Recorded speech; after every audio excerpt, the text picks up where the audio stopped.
আরও একটি নতুন ভিডিওতে তোমাদের সবাইকে স্বাগত। আজকে আমরা এই ভিডিওতে রবীন্দ্রভারতী ইউনিভার্সিটির centre for distance and online এডুকেশনের বিভিন্ন পিজি কোর্সে ভর্তি সম্পর্কিত যাবতীয় ইনফরমেশন জানবো, যেগুলি তোমাদের ভর্তির জন্য একান্তভাবে জানা প্রয়োজন। তো যে সমস্ত ইনফরমেশনগুলি জানবো সেগুলি হচ্ছে কোর্স টাইপ অ্যান্ড মোড, অর্থাৎ এখানে যে সমস্ত কোর্সগুলি করানো হয় সেগুলি কোন টাইপের কোর্স এবং কোন মোডে সেই সমস্ত কোর্সগুলি করানো হয়। অ্যাভেলেবেল কোর্সেস, অর্থাৎ এখানে কোন কোন কোর্স পড়ানো হয়, কোর্স ডিউরেশন কি আছে, অর্থাৎ কত সময়ের জন্য কোর্সগুলি করানো হবে, এলিজিবিলিটি ক্রাইটেরিয়া কি আছে, অর্থাৎ মিনিমাম কত যোগ্যতা হলে তোমরা এখানকার বিভিন্ন কোর্সগুলিতে আবেদন করতে পারবে, year of passing and age limit কি আছে, অর্থাৎ প্রয়োজনীয় কোয়ালিফিকেশনটা কোন কোন সালে পাস আউট হলে এবং তোমাদের বয়স কতর মধ্যে হলে তোমরা এখানে আবেদন করতে পারবে, নাম্বার অফ সিটস কি আছে বিভিন্ন বিষয়ের, ফি স্ট্রাকচার কি আছে বিভিন্ন বিষয়ের, সিলেকশন প্রসিডিওর কি আছে, অর্থাৎ ভর্তির জন্য তোমাদের এখানে কিভাবে নির্বাচন করা হবে, অ্যাডমিশন প্রসিডিওর কি আছে, অর্থাৎ সম্পূর্ণ ভর্তি প্রক্রিয়াটি কোন কোন স্টেপের মাধ্যমে সম্পন্ন করা হয়, এবং অ্যাডমিশন শিডিউল কি আছে, অর্থাৎ ভর্তির জন্য গুরুত্বপূর্ণ ডেটগুলি কি কি আছে, এই সমস্ত কিছু বিষয় আজকে আমরা এই ভিডিওর মাধ্যমে জেনে নেব। তো এখানে আমরা যে সমস্ত তথ্যগুলি সম্পর্কে জানাবো, এই সমস্ত তথ্যই হচ্ছে পরিবর্তনশীল তথ্য। তাই এই সমস্ত তথ্যগুলি যদি ভবিষ্যতে কোনো কারণে যদি পরিবর্তন করা হয়, তাহলে নতুন তথ্য তোমরা এই ইউনিভার্সিটির অফিসিয়াল ওয়েবসাইটে পেয়ে যাবে। তাই এই সমস্ত তথ্যগুলি তোমরা পুনরায় এই ইউনিভার্সিটির অফিসিয়াল ওয়েবসাইট থেকে বা নোটিশ থেকে তোমরা যাচাই করে নেবে, এবং অফিসিয়াল ওয়েবসাইটে এবং নোটিশে যেটা মেনশন করা থাকবে সেটাই তোমরা চূড়ান্ত বা ফাইনাল তথ্য হিসাবে ধরবে। তো প্রথমে আমরা দেখে নেব যে কোর্স টাইপ অ্যান্ড মোড, অর্থাৎ এখানে যে সমস্ত কোর্সগুলি করানো হয় সেগুলি কোন টাইপের কোর্স এবং কোন মোডে সেই সমস্ত কোর্সগুলি করানো হয়। তো রবীন্দ্রভারতী ইউনিভার্সিটির centre for distance and online এডুকেশনে যে সমস্ত পিজি কোর্সগুলি করানো হয় সেগুলি হচ্ছে আর্টস এবং ফাইন আর্টসের বিভিন্ন পিজি কোর্সগুলি করানো হয়, এবং এখানে পিজিতে যতগুলি কোর্স করানো হয় সমস্ত কোর্সই হচ্ছে ডিস্টেন্স মোডের কোর্স, অর্থাৎ এখানে তোমাদের রেগুলারলি ক্লাস করানো হবে না। ক্লাসের আগে তোমাদের ক্লাসের ডেট এবং টাইম জানিয়ে দেওয়া হবে, এবং তোমাদের যে ডেট এবং টাইম দেওয়া হবে সেই ডেট এবং টাইম হিসাবে তোমাদের ক্লাসগুলি করানো হবে। এবার আমরা দেখে নেবো যে অ্যাভেলেবেল কোর্সেস অ্যান্ড ডিউরেশন, অর্থাৎ এখানে তোমাদের কোন কোন কোর্স পড়ানো হয় এবং সেই সমস্ত কোর্সগুলি কত সময়ের কোর্স। তো এখানে তোমাদের আর্টসের মধ্যে যে সমস্ত কোর্সগুলি আছে সেগুলি হচ্ছে MA in Bengali, English, Sanskrit, history, political science, geography, education, environmental studies, এবং হচ্ছে মাস্টার অফ সোশ্যাল ওয়ার্ক, অর্থাৎ হচ্ছে MSW। তো এই 9টি কোর্স আছে এবং এই প্রত্যেকটি কোর্স হচ্ছে 2 বছরের কোর্স। তারপরে হচ্ছে ফাইন আর্টসের মধ্যে যে সমস্ত কোর্সগুলি আছে সেগুলো হচ্ছে এমএ ইন ভোকাল মিউজিক এবং হচ্ছে এমএ ইন রবীন্দ্রসঙ্গীত, এবং এই দুটি কোর্স প্রত্যেকটি কোর্স হচ্ছে 2 বছরের কোর্স। এবার আমরা দেখে নেবো যে এলিজিবিলিটি ক্রাইটেরিয়া কি আছে, অর্থাৎ মিনিমাম কত যোগ্যতা হলে তোমরা এখানকার বিভিন্ন পিজি কোর্সগুলিতে ভর্তির জন্য আবেদন করতে পারবে। তো এখানকার বিভিন্ন পিজি কোর্সগুলির যোগ্যতাগুলি দেখার আগে প্রথমে আমরা জেনে নেবো যে এখানকার বিভিন্ন পিজি কোর্সগুলিতে আবেদন করার জন্য মিনিমাম কত পার্সেন্টেজের প্রয়োজন। তো এখানে তোমাদের জানিয়ে রাখি যে এখানকার বিভিন্ন পিজি কোর্সগুলিতে আবেদন করার জন্য কোনো মিনিমাম পার্সেন্টেজের প্রয়োজন নেই, অর্থাৎ এখানকার যে সমস্ত পিজি কোর্সগুলিতে আবেদন করার জন্য যে কোয়ালিফিকেশনটা চেয়েছে কেবলমাত্র তোমার সেই কোয়ালিফিকেশনটা থাকলেই তুমি এখানকার সেই কোর্সে ভর্তির জন্য আবেদন করতে পারবে। তোমার যাই পার্সেন্টেজ থাকুক না কেন তুমি সেই কোর্সের জন্য আবেদন করতে পারবে। এবার আমরা বিভিন্ন বিষয়ের জন্য প্রয়োজনীয় যোগ্যতাগুলি এক এক করে দেখে নেব। তো প্রথমে আমরা আর্টসের মধ্যে যে সমস্ত কোর্সগুলি অ্যাভেলেবেল আছে তাদের যোগ্যতাগুলি দেখে নেব। তো সেই সমস্ত কোর্সগুলি হচ্ছে MA in Bengali, English, Sanskrit, history এবং পলিটিক্যাল সায়েন্স। তো এই 5টি বিষয়ের মধ্যে থেকে তুমি যে বিষয়ে ভর্তি নিতে চাইছো সেই বিষয়টা যদি তুমি তোমার অনার্স গ্র্যাজুয়েশন ডিগ্রিতে বা মেজর গ্র্যাজুয়েশন ডিগ্রিতে বা জেনারেল গ্র্যাজুয়েশন ডিগ্রিতে বা পাস গ্র্যাজুয়েশন ডিগ্রিতে যে কোনো পেপার হিসাবে যদি তুমি কমপক্ষে 300 মার্কের টোটাল ফুল মার্কসের যদি পড়াশোনা করে থাকো সেই বিষয়টা, তাহলে তুমি এখানে সেই বিষয়ের জন্য আবেদন করতে পারবে। তো তুমি সেই বিষয়টা কোর কোর্স পেপার হিসাবে পড়তে পারো, অর্থাৎ অনার্স পেপার হিসাবে পড়তে পারো, বা মেজর পেপার হিসাবে পড়তে পারো, বা পাস পেপার হিসাবে পড়তে পারো, জেনারেল পেপার হিসাবে পড়তে পারো, বা তুমি ইলেকটিভ সাবজেক্ট হিসাবে পড়তে পারো, অর্থাৎ যে কোনো সাবজেক্ট হিসাবে তুমি যে বিষয়ে ভর্তি নিতে চাইছো এই 5টি বিষয়ের মধ্যে থেকে সেই বিষয়টা যদি তুমি পড়ে থাকো এবং কমপক্ষে 3 বছর মিলে বা 4 বছরের গ্র্যাজুয়েশন ডিগ্রিতে কমপক্ষে 300 মার্কের যদি পড়াশোনা করে থাকো তাহলেই তুমি এখানে সেই বিষয়ের জন্য আবেদন করতে পারবে। অর্থাৎ বাংলার জন্য তোমাকে গ্র্যাজুয়েশন ডিগ্রিতে বাংলা বিষয়টা কমপক্ষে 300 মার্কের পড়তে হবে। একই রকম ভাবে ইংলিশের জন্য, সংস্কৃতের জন্য, হিস্ট্রির জন্য, পলিটিক্যাল সায়েন্সের জন্য তোমাকে গ্র্যাজুয়েশন ডিগ্রিতে সেই বিষয়গুলি কমপক্ষে 300 মার্কের পড়াশোনা করতে হবে। তুমি 300 মার্কের বেশি পড়াশোনা করতে পারো, তাতে কোনো প্রবলেম নেই, কিন্তু মিনিমাম তোমাকে 300 মার্কের পড়াশোনা করতে হবে। তারপর হচ্ছে জিওগ্রাফিতে আবেদন করার জন্য জিওগ্রাফিতে অনার্স অথবা মেজর ডিগ্রি লাগবে। তারপর হচ্ছে এডুকেশনে আবেদন করার জন্য এখানে তোমাদের 2 প্রকারের যোগ্যতা আছে।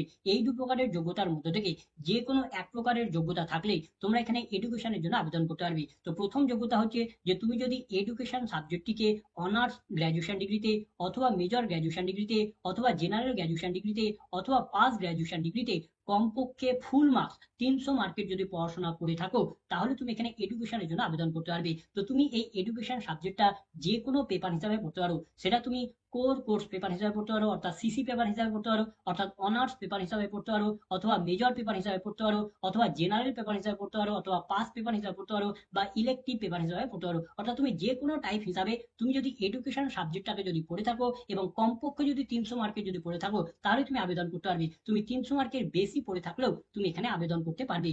অথবা তোমাদের দ্বিতীয় যোগ্যতা হচ্ছে যে তোমাদের যদি যে কোনো ডিসিপ্লিনে যদি তোমাদের যে কোনো প্রকারের গ্র্যাজুয়েশন ডিগ্রি থাকে, অর্থাৎ অনার্স গ্র্যাজুয়েশন ডিগ্রি বা মেজর গ্র্যাজুয়েশন ডিগ্রি বা জেনারেল গ্র্যাজুয়েশন ডিগ্রি বা পাস গ্র্যাজুয়েশন ডিগ্রি থাকে, যে কোনো স্ট্রিমের যে কোনো বিষয়, অর্থাৎ সায়েন্স, আর্টস, কমার্স, যে কোনো স্ট্রিমের যে কোনো বিষয়ে যদি তোমার যে কোনো প্রকারের গ্র্যাজুয়েশন ডিগ্রি থাকে এবং তার সঙ্গে যদি তোমাদের বিএড ডিগ্রি করা থাকে বা বিএড স্পেশাল এডুকেশন ডিগ্রি করা থাকে, তাহলে তোমরা এখানে এডুকেশনের জন্য আবেদন করতে পারবে। তারপর হচ্ছে এনভায়রনমেন্টাল স্টাডিজ এবং হচ্ছে মাস্টার অফ সোশ্যাল ওয়ার্ক, অর্থাৎ হচ্ছে এমএসডব্লিউ। তো এই দুটি কোর্সে আবেদন করার জন্য তোমাদের একই যোগ্যতার প্রয়োজন। তো এই দুটি কোর্সে আবেদন করার জন্য প্রধানত তোমাদের দু প্রকারের যোগ্যতা আছে। তো এই দু প্রকারের যোগ্যতার মধ্য থেকে যে কোনো এক প্রকারের যোগ্যতা তোমাদের থাকলেই তোমরা এই দুটি কোর্সের মধ্য থেকে যে কোনো কোর্সে আবেদন করতে পারবে। তো প্রথম যোগ্যতা হচ্ছে যদি তোমাদের যে কোনো জেনারেল বিষয়ে বা যে কোনো প্রফেশনাল কোর্সে যদি তোমাদের অনার্স গ্র্যাজুয়েশন ডিগ্রি বা তোমাদের মেজর গ্র্যাজুয়েশন ডিগ্রি বা জেনারেল গ্র্যাজুয়েশন ডিগ্রি বা পাস গ্র্যাজুয়েশন ডিগ্রি বা এই সমস্ত গ্র্যাজুয়েশন ডিগ্রির সমতুল্য অন্য কোনো প্রকারের যদি গ্র্যাজুয়েশন ডিগ্রি করা থাকে, তাহলে তোমরা এই দুটি বিষয়ের মধ্যে থেকে যে কোনো বিষয়ে আবেদন করতে পারবে। এখানে তোমরা সায়েন্স, আর্টস, কমার্স এর মধ্যে থেকে যে কোনো বিষয়ে তোমাদের গ্র্যাজুয়েশন ডিগ্রি থাকলেই হবে। বা প্রফেশনাল যদি কোনো কোর্স করা থাকে, ধরো নার্সিং কোর্স করা আছে বা এমবিবিএস কোর্স করা আছে বা এলএলবি কোর্স করা আছে বা জেএমসি কোর্স করা আছে বা আরো অন্যান্য যে সমস্ত প্রফেশনাল কোর্সগুলো করা আছে, সেগুলি যদি তোমাদের করা থাকে গ্র্যাজুয়েশন লেভেলে, তাহলে তোমরা এই দুটি কোর্সের মধ্যে থেকে যে কোনো কোর্সে আবেদন করতে পারবে। অথবা তোমাদের দ্বিতীয় কোর্স হচ্ছে যে তোমাদের যে কোনো প্রকারের জেনারেল ডিগ্রি বা প্রফেশনাল কোর্সগুলিতে যদি তোমাদের পোস্ট গ্র্যাজুয়েট ডিগ্রি থাকে, অর্থাৎ পিজি ডিগ্রি থাকে, তাহলেও তোমরা আবেদন করতে পারবে। অর্থাৎ এখানেও তোমাদের সায়েন্স, আর্টস, কমার্স, ল বা অন্য কোনো যে কোনো স্ট্রিম থেকে যে কোনো বিষয়ে যদি তোমাদের পোস্ট গ্র্যাজুয়েশন ডিগ্রি করা থাকে বা প্রফেশনাল কোর্স করা থাকে, অর্থাৎ নার্সিং এর, ডাক্তারের বা আরো অন্যান্য যে সমস্ত প্রফেশনাল কোর্স হয়, জার্নালিজম, সেই সমস্ত কোর্সগুলি যদি করা থাকে পোস্ট গ্রাজুয়েট লেভেলে, তবুও তোমরা এই সমস্ত বিষয়গুলোর মধ্যে থেকে যে কোনো বিষয়ে আবেদন করতে পারবে। এবার আমরা ফাইন আর্টসের মধ্যে যে সমস্ত কোর্সগুলি অ্যাভেলেবল আছে তাদের যোগ্যতাগুলি দেখে নেবো। তো সেই সমস্ত কোর্সগুলি হচ্ছে এমএ ইন ভোকাল মিউজিক এবং হচ্ছে রবীন্দ্রসঙ্গীত। তো এই দুটি কোর্সের মধ্যে থেকে তুমি যাতেই আবেদন করো না কেন, সকলেরই জন্য একই যোগ্যতার প্রয়োজন। তো এখানেও তোমাদের প্রধানত দুটি যোগ্যতা আছে। এই দুটি যোগ্যতার মধ্যে থেকে যে কোনো এক প্রকারের যোগ্যতা থাকলেই তুমি এই দুটি কোর্সের মধ্যে থেকে যে কোনো কোর্সে আবেদন করতে পারবে। তো প্রথম যোগ্যতা হচ্ছে যে তোমার যদি যে কোনো বিষয়ে যদি তোমার অনার্স গ্র্যাজুয়েশন ডিগ্রি বা মেজর গ্র্যাজুয়েশন ডিগ্রি বা জেনারেল গ্র্যাজুয়েশন ডিগ্রি বা পাস গ্র্যাজুয়েশন ডিগ্রি বা এই সমস্ত গ্র্যাজুয়েশন ডিগ্রি সমতুল্য যদি কোনো গ্র্যাজুয়েশন ডিগ্রি করা থাকে, তাহলে তোমরা এই দুটি কোর্সের মধ্যে থেকে যে কোনো কোর্সে আবেদন করতে পারবে। তোমরা এখানে সায়েন্স, আর্টস, কমার্সের মধ্যে থেকে যে কোনো বিষয়ে তোমরা যদি গ্র্যাজুয়েশন ডিগ্রি থাকে তাহলে আবেদন করতে পারবে, বা প্রফেশনাল যে সমস্ত কোর্সগুলি হয় তাতেও যদি গ্র্যাজুয়েশন ডিগ্রি থাকে তাতেও আবেদন করতে পারবে। অর্থাৎ নার্সিং, এমবিবিএস, ল, তারপর হচ্ছে জার্নালিজম, তারপর হচ্ছে লাইব্রেরি সায়েন্স বা বিপিএড বা আরো যে প্রকারের সমস্ত গ্র্যাজুয়েশন ডিগ্রি প্রফেশনাল কোর্স আছে, সেই সমস্ত কোর্সগুলি যদি তোমাদের করা থাকে, তাহলেও তোমরা এই দুটি কোর্সের মধ্যে থেকে যে কোনো কোর্সে আবেদন করতে পারবে। অথবা তোমাদের দ্বিতীয় যোগ্যতা হচ্ছে যে তোমাদের যে কোনো প্রকারের জেনারেল সাবজেক্টগুলিতে বা যে কোনো প্রকারের প্রফেশনাল কোর্সগুলিতে যদি তোমাদের পোস্ট গ্র্যাজুয়েট ডিগ্রি অর্থাৎ পিজি ডিগ্রি করা থাকে, তাহলেও তোমরা এই দুটি কোর্সের মধ্যে থেকে যে কোনো কোর্সে আবেদন করতে পারবে। অর্থাৎ সায়েন্স, আর্টস, কমার্সের মধ্যে থেকে যে কোনো বিষয়ে যদি তোমাদের পোস্ট গ্র্যাজুয়েশন ডিগ্রি করা থাকে বা যে সমস্ত প্রফেশনাল কোর্সগুলি হয়, এখানেও তোমাদের নার্সিং, তারপর হচ্ছে ডাক্তারি, তারপরে হচ্ছে তোমাদের ল, তারপরে হচ্ছে জার্নালিজম, তারপরে তোমাদের লাইব্রেরি সায়েন্স, তারপরে হচ্ছে এমপিএড বা আরো যে প্রকারের সমস্ত আছে professional course, music, dance, drama, সমস্ত যে সমস্ত প্রফেশনাল কোর্স আছে, সেগুলিতেও যদি তোমাদের পোস্ট গ্রাজুয়েট ডিগ্রি করা থাকে, তাহলেও তোমরা এখানে এই দুটি কোর্সের মধ্যে থেকে যে কোনো কোর্সে আবেদন করতে পারবে। এবার আমরা দেখে নেবো যে year of passing and age limit কি আছে, অর্থাৎ প্রয়োজনীয় কোয়ালিফিকেশনটা কোন কোন সালে পাস আউট হলে এবং তোমাদের বয়স কতর মধ্যে হলে তোমরা এখানকার বিভিন্ন পিজি কোর্সগুলিতে ভর্তির জন্য আবেদন করতে পারবে। তো রবীন্দ্র ভারতী ইউনিভার্সিটির centre for distance and online এডুকেশনে যে সমস্ত পিজি কোর্সগুলো অ্যাভেলেবল আছে, সেই সমস্ত পিজি কোর্সে আবেদন করার জন্য এখানে তোমাদের কোনো ইয়ার অফ পাসিং লিমিট বা এজ লিমিট নেই। অর্থাৎ তোমরা তোমাদের প্রয়োজনীয় কোয়ালিফিকেশনটা যে কোনো সালে পাস আউট হও না কেন এবং তোমাদের বয়স যাই হোক না কেন, তোমরা এখানকার বিভিন্ন পিজি কোর্সগুলিতে ভর্তির জন্য আবেদন করতে পারবে। এবার আমরা দেখে নেবো যে নাম্বার অফ সিটস অর্থাৎ বিভিন্ন বিষয়ের জন্য কত করে সিট সংখ্যা আছে। তো রবীন্দ্র ভারতী ইউনিভার্সিটির centre for distance and online এডুকেশনে পিজিতে যতগুলি কোর্স অ্যাভেলেবল আছে, সমস্ত কোর্সের জন্যই কোনো সিট লিমিট নেই। অর্থাৎ এখানকার ডিস্টেন্সের পিজি কোর্সগুলিতে যে সকল ক্যান্ডিডেটরা আবেদন করবে তাদের আবেদনের জন্য যে মিনিমাম যোগ্যতাটার প্রয়োজন, সেই মিনিমাম যোগ্যতাটা যদি তাদের থাকে এবং তারা যদি সঠিকভাবে অ্যাপ্লিকেশন ফর্ম ফিল আপ যদি করে, তাহলে তাদের এখানে সকলেরই ভর্তি নিয়ে নেওয়া হবে।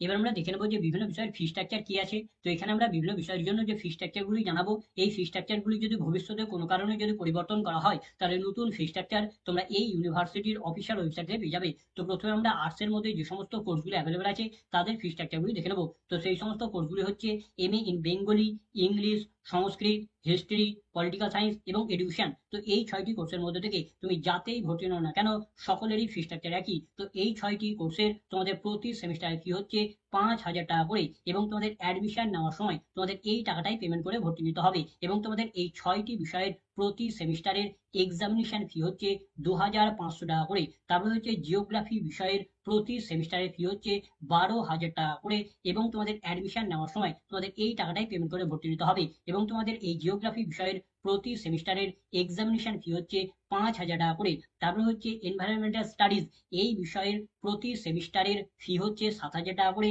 এবং তোমাদের অ্যাডমিশন নেওয়ার সময় তোমাদের এই টাকাটাই পেমেন্ট করে ভর্তি নিতে হবে। এবং তোমাদের এই বিষয়ের তোমাদের প্রতি সেমিস্টারের এক্সামিনেশন ফি হচ্ছে 3,750 টাকা করে। তারপর হচ্ছে মাস্টার অফ সোশ্যাল ওয়ার্ক অর্থাৎ হচ্ছে MSW, তো এই কোর্সের প্রতি সেমিস্টারের ফি হচ্ছে 10,000 টাকা করে, এবং তোমাদের অ্যাডমিশন নেওয়ার সময় তোমাদের এই টাকাটাই পেমেন্ট করে ভর্তি নিতে হবে। তারপর হচ্ছে তোমাদের এই কোর্সের প্রতি সেমিস্টারের এক্সামিনেশন ফি হচ্ছে 5,000 টাকা করে। এবার আমরা ফাইন আর্টসের মধ্যে যে সমস্ত কোর্সগুলো অ্যাভেলেবেল আছে তাদের ফি স্ট্রাকচারগুলো দেখে নেবো। তো সেই সমস্ত কোর্সগুলি হচ্ছে এমএ ইন ভোকাল মিউজিক এবং হচ্ছে রবীন্দ্রসঙ্গীত। তো এই দুটি কোর্সের মধ্যে থেকে তুমি যাতেই ভর্তি নাও না কেন, সকলেরই ফি স্ট্রাকচার একই। তো এই দুটি কোর্সের প্রতি সেমিস্টারের ফি হচ্ছে 10,000 টাকা করে, এবং তোমাদের অ্যাডমিশন নেওয়ার সময় তোমাদের এই টাকাটাই পেমেন্ট করে ভর্তি নিতে হবে। এবং তোমাদের এই দুটি কোর্সের প্রতি সেমিস্টারের এক্সামিনেশন ফি হচ্ছে 2,500 টাকা করে।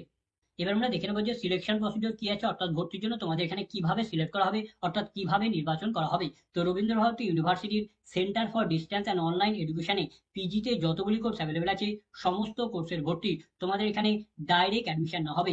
অর্থাৎ এখানকার ডিস্টেন্সের পিজি কোর্সগুলিতে ভর্তি নেওয়ার জন্য তোমাদের এখানে কোনো প্রকার অ্যাডমিশন টেস্ট নেওয়া হবে না। তার সঙ্গে সঙ্গে তোমাদের যে প্রিভিয়াস একাডেমিক অ্যাচিভমেন্টের যে মার্কসগুলি আছে, অর্থাৎ তোমাদের যে প্রিভিয়াস কোয়ালিফিকেশনের যে মার্কসগুলি আছে, মূলত গ্র্যাজুয়েশন ডিগ্রির মার্কস বা আরো অন্যান্য যে সমস্ত কোয়ালিফিকেশনের যে মার্কসগুলি আছে, সেই সমস্ত মার্কসগুলিও দেখা হবে না। এখানে তোমাদের আবেদন করার জন্য যে মিনিমাম যোগ্যতাটা যে প্রয়োজন, সেই মিনিমাম যোগ্যতাটা যদি তোমাদের থাকে এবং তোমরা যদি সঠিকভাবে যদি অ্যাপ্লিকেশন ফর্ম ফিল আপ করো, তাহলে এখানে তোমাদের সকল ক্যান্ডিডেটেরই ভর্তি নিয়ে নেওয়া হবে। এবার আমরা দেখে নেবো যে অ্যাডমিশন প্রসিডিওর কি আছে, অর্থাৎ সম্পূর্ণ ভর্তি প্রক্রিয়াটি কোন কোন স্টেপের মাধ্যমে সম্পন্ন করা হয়। তো তোমরা যদি রবীন্দ্র ভারতী ইউনিভার্সিটির ডিস্টেন্সের বিভিন্ন পিজি কোর্সে যদি ভর্তি নিতে চাও, তাহলে প্রথমেই তোমাকে অনলাইনের মাধ্যমে অ্যাপ্লিকেশন ফর্ম ফিল আপ করতে হবে। তারপর তোমরা যে কোর্সে ভর্তির জন্য অ্যাপ্লিকেশন ফর্ম ফিল আপ করলে সেই কোর্সে ভর্তির যে অ্যাডমিশন ফিটা আছে, সেই অ্যাডমিশন ফিটাকে তোমাকে অনলাইনের মাধ্যমে পেমেন্ট করে ভর্তি নিতে হবে। তারপর তোমাদের ডকুমেন্ট ভেরিফিকেশন করানো হবে। তার জন্য তোমাকে যেদিন ডকুমেন্ট ভেরিফিকেশনের ডেট থাকবে, সেই দিন তোমাকে যেখানে যেতে বলা হবে সেখানে গিয়ে তোমার সমস্ত অরিজিনাল ডকুমেন্টগুলিকে ভেরিফিকেশন করতে হবে। সেখানে তোমার সমস্ত অরিজিনাল ডকুমেন্ট ভেরিফিকেশন করার পর যদি তোমার সমস্ত ডকুমেন্ট যদি ঠিকঠাক থাকে, সমস্ত ইনফরমেশন যদি ঠিকঠাক থাকে, তাহলে তোমার অ্যাডমিশনকে কনফার্ম করে দেওয়া হবে। তারপর তোমার অ্যাডমিশন কনফার্ম হওয়ার পর তোমার একটি ইআইডি কার্ড জেনারেট হবে। তো তারপর তোমাকে সেই ইআইডি কার্ডটাকে অনলাইন থেকে ডাউনলোড করে নিতে হবে, এবং এই ইআইডি কার্ড ডাউনলোড করার সঙ্গে সঙ্গেই তোমার ভর্তি প্রক্রিয়া সম্পন্ন হয়ে যাবে। এবার আমরা দেখে নেবো যে অ্যাডমিশন শিডিউল কি আছে, অর্থাৎ ভর্তির জন্য গুরুত্বপূর্ণ ডেটগুলি কি কি আছে। তো রবীন্দ্র ভারতী ইউনিভার্সিটির centre for distance and online এডুকেশনের সমস্ত পিজি কোর্সের ভর্তির আবেদন প্রক্রিয়া এবং অনলাইনের মাধ্যমে অ্যাডমিশন ফি পেমেন্ট করে ভর্তি প্রক্রিয়া শুরু হয়েছে 1 জুলাই 2025 তারিখ থেকে। তোমাদের ফর্ম ফিল আপ প্রক্রিয়া এবং ফি পেমেন্ট করে ভর্তি প্রক্রিয়া শুরু হয়েছে, এবং তোমাদের এই ফর্ম ফিল আপ প্রক্রিয়া এবং অ্যাডমিশন ফি পেমেন্ট করে ভর্তি প্রক্রিয়া চলবে 5 সেপ্টেম্বর 2025 তারিখ পর্যন্ত। তোমরা এখানে আবেদন করতে পারবে এবং অ্যাডমিশন ফি পেমেন্ট করে ভর্তি নিতে পারবে। তারপর তোমাদের অরিজিনাল ডকুমেন্টগুলি ভেরিফিকেশন করানো হবে। তো এই ভেরিফিকেশনের ডেট কি আছে, তো ভেরিফিকেশনের ডেট হচ্ছে তুমি যেদিন অনলাইনের মাধ্যমে অ্যাডমিশন ফি পেমেন্ট করে ভর্তি নেবে, সেই দিন থেকে 3 দিনের মধ্যে তোমার সমস্ত অরিজিনাল ডকুমেন্টগুলিকে ভেরিফিকেশন করে নিতে হবে। তো এই সমস্ত অরিজিনাল ডকুমেন্টগুলি তোমাকে কোথায় গিয়ে ভেরিফিকেশন করাতে হবে, তো তুমি যে স্টাডি সেন্টারে ভর্তি নেবে সেই স্টাডি সেন্টারে গিয়ে তোমার সমস্ত অরিজিনাল ডকুমেন্টগুলি ভেরিফিকেশন করাতে হবে। তো এখানে আমরা যে সমস্ত ডেটগুলি তোমাদের জানালাম, এই সমস্ত ডেটগুলি যদি ভবিষ্যতে কোনো কারণে যদি পরিবর্তন করা হয় বা এই ডেটগুলি যদি এক্সটেন্ড করা হয়, তাহলে তার আপডেট তোমরা রবীন্দ্রভারতী ইউনিভার্সিটির যে ডিস্টেন্সের যে অফিসিয়াল ওয়েবসাইট আছে সেই অফিসিয়াল ওয়েবসাইট থেকে পেয়ে যাবে। তার জন্য প্রতিনিয়তই তোমাদের এই অফিসিয়াল ওয়েবসাইটকে ভিজিট করে ফলো করতে হবে, সেখানেই তোমাদের নোটিশ দিয়ে জানিয়ে দেওয়া হবে। এবার আমরা জেনে নেব যে ভর্তির জন্য অ্যাপ্লিকেশন ফর্ম ফিল আপ এবং অ্যাডমিশন ফি পেমেন্ট করে তোমাদের কোথা থেকে ভর্তি নিতে হবে। তো আবেদন করার জন্য প্রথমেই তোমাকে রবীন্দ্রভারতী ইউনিভার্সিটির যে ডিস্টেন্স মোডের যে অফিসিয়াল ওয়েবসাইট আছে সেই অফিসিয়াল ওয়েবসাইটে চলে আসতে হবে।